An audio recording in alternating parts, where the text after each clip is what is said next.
She was born in silence. No fanfare. No title.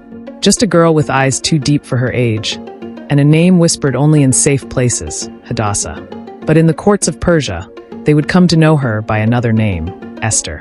When the king's edict echoed across the empire, "Bring me beauty," the daughters of the land were gathered like petals for a crown. And among them, a Jewish orphan from a forgotten corner of the world. She didn't chase the throne, but fate came for her anyway. Behind the palace walls, another voice stirred, Mordecai, the man who raised her like his own.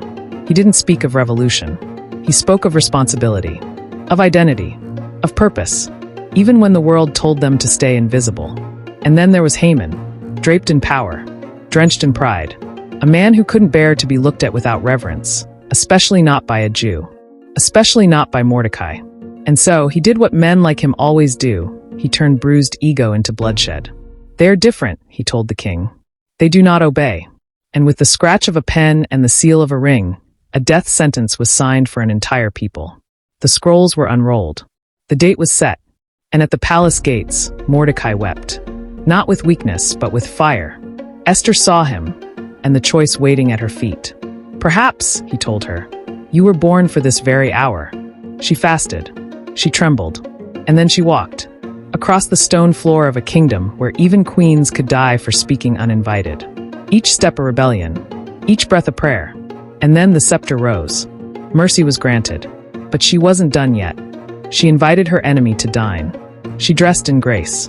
And when the moment came, she didn't raise her voice, she simply said, "I am one of them."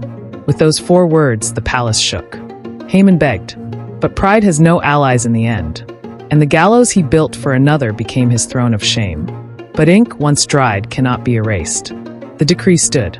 So they wrote another, one that gave the powerless the right to stand, to fight, to live. On the day death was promised, courage answered. The hunted became heroes, and mourning turned into music. Esther never asked to be a queen. But queens aren't made by crowns. They are made by the fire they walk through, and the people they refuse to abandon. And long after the scrolls were rolled away, her story still speaks, to the silent, the hidden, the afraid. For such a time as this.